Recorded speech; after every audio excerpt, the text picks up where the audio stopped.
So hello everyone, welcome to back a new video. তো সকলকে আবার নতুন ভিডিওতে তোমাদেরকে স্বাগতম জানাই। তো আজকের ভিডিওটা বেসিক্যালি তোমরা হয়তো থাম্বনেল দেখেই বুঝতে পেরেছো, আবার আমি নিজে তো ইন ডিটেলসে কিছু আলোচনা করব। তো যে সকল ভাইরা আমার ভিডিও দেখো তাদের কাছে আমি একটা অনুরোধ রাখতে চাই যে যারা ভিডিও দেখো তারা কিন্তু আমি দেখেছি এসএসসি জিডি নিয়ে কোনো কথা বললেই সেই ভিডিওটা আমার খুব পরিমাণে দেখো তোমরা। আর সেই চ্যানেলে মানে এই চ্যানেলে যদি অন্য কোনো ফোর্স নিয়ে কিছু কথা বলা হয় সেই ভিডিওতে তোমরা কোনো রেসপন্স দাও না। আমি একটা কথা বলি ভাই, তোমরা কি অ্যাকচুয়ালি শুধুমাত্র কি এসএসসি জিডি নিয়েই বসে আছো? তোমরা কি ভেবে আছো যে এসএসসি জিডি ছাড়া চাকরি হবে না? এই নিয়ে যদি ভেবে থাকো বা এই নিয়ে যদি বসে থাকো, এটা কিন্তু পুরোপুরি একটা ভুল ভাবনা চলছে তোমাদের মধ্যখানে। এইরকম কিন্তু ভাবলে হবে না ভাই। তো আজকে আমি নতুন একটা চাকরি বিজ্ঞপ্তি নিয়ে এসে হাজির হয়েছি। বিজ্ঞপ্তিটা এখনো কিন্তু রিলিজ হয়নি, কিন্তু আমি নিয়ে আসতাম না, রিলিজ হয়তো খুব তাড়াতাড়ি হবে।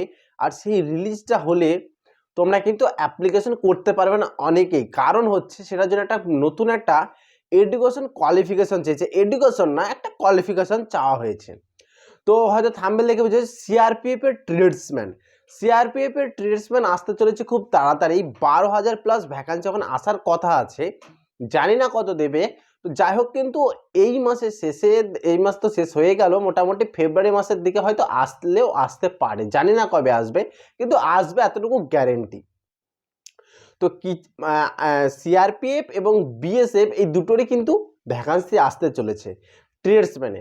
আর এই ট্রেডসম্যানে দেখবে এখন কিচেনের বলে একটা পোস্ট দেওয়া হচ্ছে, মানে কিচেন বা ওয়াটার ক্যারিয়ার, এই যে পোস্টটা দেওয়া হচ্ছে, এখানে কিন্তু একটা নতুন কিছু পরিবর্তন আনা হয়েছে। কি পরিবর্তন আনা হয়েছে? সেই পরিবর্তনটা হচ্ছে কি, যে এই পোস্টগুলিতে যারা অ্যাপ্লিকেশন করবে তাদেরকে 10 প্লাস মানে 10 পাস হতে হবে এবং তাদের কাছে NSQF level 1 food production and kitchen সার্ভিসের সার্টিফিকেট লাগা প্রয়োজন, মানে থাকা প্রয়োজন। অনেকের কাছেই কিন্তু এই সার্টিফিকেটটা নেই। এনএসকিউএফ লেভেল 1 অ্যান্ড কিচেন সার্ভিসের যে লেভেলের 1 সার্টিফিকেটটা, এই সার্টিফিকেটটা কিন্তু অনেকের কাছে নেই। অনেকের কাছে না থাকার জন্য অনেকে কিন্তু এই অ্যাপ্লিকেশনটা করতে পারবে না। বিগত দেখবে এখন মাঠ চলছে আইটিবিপি ট্রেডসম্যানের, অনেকগুলো মাঠ চলছে এবং সেই ট্রেডসম্যানগুলির মধ্যখানে একটা ট্রেড আছে যেটা হচ্ছে কিচেন সার্ভিস, এবং এই কিচেন সার্ভিসের আন্ডারেই কিন্তু ওই সার্টিফিকেট প্রয়োজন। ওই সার্টিফিকেট যাদের ছিল তারাই অ্যাপ্লিকেশন করেছে এবং যাদের নেই তারাও হয়তো অনেকে করেছে। এবারে একটা কথা বলি, যে কোনো রকমের সার্টিফিকেট যদি কোনো জায়গায় প্রয়োজন হয়, সেই সার্টিফিকেটটা কিন্তু অ্যাপ্লিকেশন লাস্ট ডেটের আগে পর্যন্ত তোমার হাতে থাকা প্রয়োজন। যদি অ্যাপ্লিকেশন 2 তারিখে শেষ হয়ে গেল, তোমার কাছে সার্টিফিকেট আসলো 4 তারিখে, সেই সার্টিফিকেট কিন্তু গ্রাহ্য করা হবে না, সেই সার্টিফিকেট কিন্তু গ্র্যান্ট করবে না। তাই যে কোনো সার্টিফিকেট দরকার হলে সার্টিফিকেটটা ফর্ম ফিল আপের লাস্ট ডেটের আগে তোমার হাতে কিন্তু থাকতে হবে বা তুমি পেয়ে গেছো, এরকম একটা কিন্তু ইস্যু ডেট প্রয়োজন হবে। তাই কিচেন সার্ভিসের যে পোস্টগুলি আসতে চলেছে সেগুলোই কিন্তু এনএসকিউএফ লেভেল 1 এর সার্টিফিকেট কিন্তু প্রয়োজন হবে। মাধ্যমিক পাস তো সকলেই হয়তো আছে, মাধ্যমিক পাস না করলে তো এই লাইনে কেউ আসবেই না। তোমাদের সকলের কাছে মাধ্যমিক পাস আছে, কিন্তু এনএসকিউএফ লেভেলের 1 এর সার্টিফিকেটটা নেই। এই সার্টিফিকেট কিন্তু এখন বর্তমানে অনেক জায়গাতেই তৈরি হচ্ছে।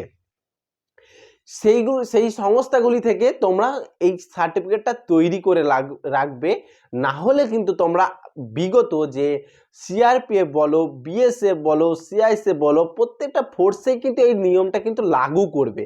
আর ওই নিয়ম লাগু হয়ে গেলে তোমরা কিন্তু কোনো অ্যাপ্লাই করতে পারবে না। তোমরা যদি খোঁজ রাখো তাহলে দেখবে এই আইটিবি মাঠ চলার আগে একবার বিএসএফে, কিছু এর আগের বিএসএফে ট্রেডসম্যান কিচেন সার্ভিসে নিয়োগ করা হয়েছিল, সেখানে কিন্তু ওই সার্টিফিকেট চাওয়া হয়েছিল, কিন্তু ওই সার্টিফিকেট অনেকেই ডুপ্লিকেট নিয়ে যাওয়ার কারণে তাদেরকে কিন্তু জয়েন করার পরেও বাদ দিয়ে দেওয়া হয়েছে। তোমরা খবরটা দেখেছো কিনা জানিনি, কিন্তু বার করে দেওয়া হয়েছে।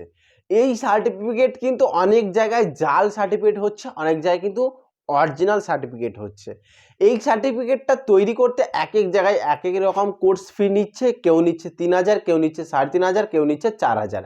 তোমরা একটু ভালোভাবে খোঁজ নিবে যে সার্টিফিকেটটা কোথায় বানানো হচ্ছে, আর এটা কি আদেও অরিজিনাল সার্টিফিকেট। অরিজিনাল সার্টিফিকেট দেখার জন্য বা যাচাই করার জন্য আমি তোমাদেরকে কিছু রুলস রেগুলেশন বলে দিচ্ছি। সেই রুলস রেগুলেশনটাকে ফলো করে তোমরা সার্টিফিকেটটা অরিজিনাল নাকি জাল তোমরা বুঝতে পারবে। তোমরা কোনো একটা জায়গা থেকে হয়তো সার্টিফিকেট বানাবে ভাবছো, বানানোর আগে সেখানে কেউ বানিয়েছে এমন কেউ একজনকে খোঁজ করো, তার সার্টিফিকেটটা তোমরা নাও, এবং প্রত্যেকটা সার্টিফিকেটের কোণার দিকে দেখবে, বাঁ দিকে সার্টিফিকেটের বাঁ দিকে কোণার দিকে একটা বারকোড থাকবে।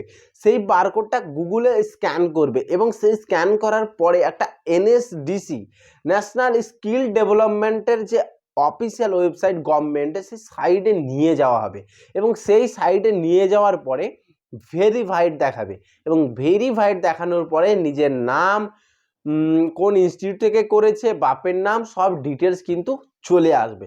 যদি ওই স্ক্যানটাকে করার পরে ডাইরেক্ট ন্যাশনাল স্কিল ডেভেলপমেন্টের সাইটে নিয়ে যায় এবং সেখানে গিয়ে ভেরিফাইড এবং ফুল ডিটেলস চলে আসে, তাহলে তোমরা ভেবে নেবে সার্টিফিকেটটা ফুললি অরিজিনাল সার্টিফিকেট, তোমরা সার্টিফিকেটটা করে নিতে পারো ওখান থেকে। তাই যারা এখনো সার্টিফিকেট করনি বা যারা শুধুমাত্র SSC GD নিয়ে মাতামাতি করো বা যারা SSC GD নিয়ে বসে আছো, তাদের কাছেই আমার অনুরোধ যে তোমরা শুধুমাত্র SSC GD নিয়ে মাতামাতি করবে না, আরও অনেক ফর্ম বার হচ্ছে, সেইগুলোর দিকেও একটু লক্ষ্য রাখলে চাকরি পাওয়াটা একটু সুবিধা হবে। কারণ দিন দিন কম্পিটিশন অনেক বেড়েই চলেছে, কম্পিটিশন কোনো কিন্তু ডাউন নেই। তাই তোমরা শুধুমাত্র SSC GD নিয়ে বসে থাকলে কিন্তু তোমাদের কপালে অনেক কষ্ট হতে পারে। তাই তোমরা একটু লক্ষ্য করে দেখো কোথায় থেকে এই সার্টিফিকেট বানানো হচ্ছে, সেখান থেকে তোমরা সার্টিফিকেটটা বানিয়ে নাও, কিন্তু খুব তাড়াতাড়ি CRPF এর ভ্যাকান্সি খুব তাড়াতাড়ি আসতে চলেছে। তো আমার মেন উদ্দেশ্য ছিল এই ভিডিওটা করার, যে অনেক ছেলে দেখেছি আমি SSC GD কে নিয়েই পাগল হচ্ছে, SSC GD কে পাগল যাতে না হয় সেই নিয়ে, এবং যে তোমাদেরকে একটা বার্তা দেওয়া ছিল যে CRPF এর ভ্যাকান্সি আসতে চলেছে এবং এই সার্টিফিকেট প্রয়োজন, এই সার্টিফিকেটটা তোমরা বানিয়ে নাও। তো এইটার জন্য আমি ভিডিওটা বানালাম। তো আশা করি হয়তো ভিডিওটা তোমাদের হয়তো ভালো লাগবে, আর যদি ভালো লেগে থাকে তাহলে অবশ্যই ভিডিওতে একটা লাইক এবং চ্যানেলটি সাবস্ক্রাইব করে পাশে থাকবে, আর অবশ্যই টেলিগ্রাম চ্যানেলটিতে জয়েন করবে যারা এখনো পর্যন্ত টেলিগ্রাম চ্যানেলে জয়েন করেনি। দেখা হচ্ছে পরবর্তী ভিডিওর সঙ্গে, ততক্ষণ সুস্থ থাকবে, ভালো থাকবে, বন্দে মাতরম।